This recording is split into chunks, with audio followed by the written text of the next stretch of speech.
Pada awal abad ke-20, terkenallah seorang wanita yang dinobatkan sebagai wanita terjelek di dunia. Kisahnya berawal dari sebuah kota bernama London.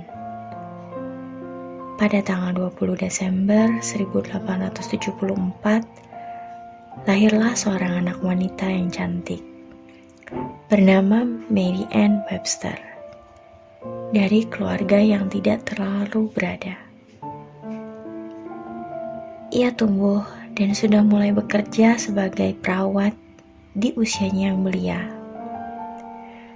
Dengan paras yang cantik dan menarik, akhirnya pada tahun 1903, ia menikah dengan seorang pria bernama Thomas Bevan dan mulai membangun keluarga kecilnya hingga dikaruniai 4 orang anak.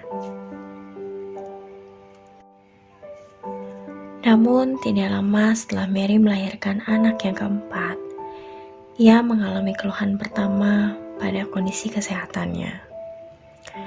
Dan hal tersebut tidak pernah ia kira akan mengubah jalan hidup Mary selamanya. Penderitaannya dimulai. Mary sering merasakan migrain dan kesakitan di antara otot-ototnya. Lalu ia mencari pengobatan. Namun, sudah banyak dokter yang didatangi untuk berobat ataupun sekedar konsultasi mengenai kondisi yang dialami oleh Mary. Sayangnya, tidak ada satu dokter pun yang dapat membantu penderitaannya. Dan Mary pun tidak memiliki banyak waktu untuk merawat kesehatannya. Karena waktu yang dia miliki sebagian besar habis untuk merawat keluarga kecilnya. Tidak memerlukan waktu yang lama, kesehatan Mary pun terus memburuk dan menyebabkan pertumbuhan yang tidak normal, terutama di bagian otot wajahnya, dan membuat penampilan Mary secara fisik berubah sangat berbeda. Mary didiagnosis mengidap penyakit bernama acromegaly atau penyakit neuroendokrin yang menyebabkan produksi hormon pertumbuhan berlebihan, sakit kepala, nyeri sendi, dan pertumbuhan tulang, organ dalam, juga jaringan lunak pada tubuh lainnya. Dalam beberapa tahun kemudian, Mary Ann Webster secara lengkap kehilangan kecantikannya. Dan di tahun 1914, suami Mary meninggal secara mendadak. Hingga akhirnya ia ditinggalkan dengan keempat orang anak dan mulai menghadapi kesulitan ekonomi. Mary memiliki banyak hutang karena pengobatan penyakitnya, dan ia dipecat dari pekerjaannya. Dengan tanggung jawab yang dimiliki Mary, ia harus merawat keempat anak-anaknya. Maka ia pun rela melakukan pekerjaan apapun untuk dapat mensupport pertumbuhan serta kebutuhan anak-anaknya. Mary menjalani hidup yang tidak mudah dengan kondisi ia sekarang. Mary menghadapi kesulitan untuk mencari pekerjaan. Banyak penolakan yang diterima oleh Mary, dan hari-hari yang ia lalui semakin berat. Namun, pada suatu hari, Mary Ann melihat iklan mengenai sebuah kontes untuk wanita paling jelek di dunia. Dan Mary bertekad untuk mengikuti kontes tersebut. Dikarenakan hadiah dari kontes tersebut adalah sejumlah uang dengan nominal yang cukup besar untuk Mary. Mary berpikir bahwa hadiah tersebut akan membantunya untuk bertahan hidup. Akhirnya, dengan tekad yang kuat, Mary mengikuti kontes dan memenangkan kontes tersebut. Setelah memenangkan kontes tersebut, ia berpikir untuk merubah kegiatan tersebut menjadi penghasilan tetap untuk ia dan keluarganya. Maka, pada tahun 1920, Mary menerima undangan untuk tampil di Coney Island Dreamland untuk freak show di United States.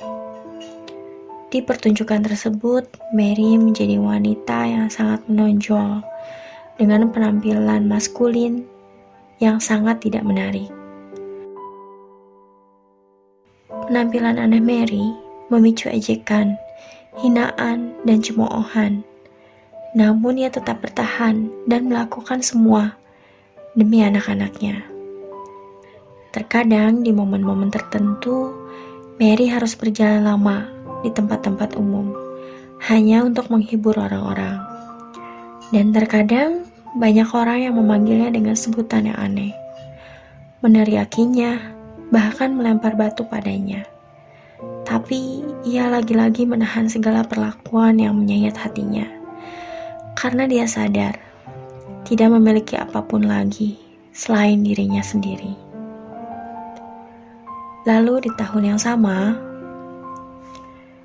Mary direkrut sebagai pemain dalam pertunjukan tambahan oleh Sam Gumpertz. Di sana Mary bisa mencukupi kebutuhan beserta anak-anaknya. Mary bekerja di Coney Island Dreamland Show dan Ringling Brothers. Pekerjaan tersebut memberikannya penderitaan yang tidak terukur secara fisik maupun mental. Hingga akhirnya Mary mengakhiri perjuangan hidupnya untuk pergi bersama suami tercinta yang sudah ia rindukan selama 10 tahun terakhir.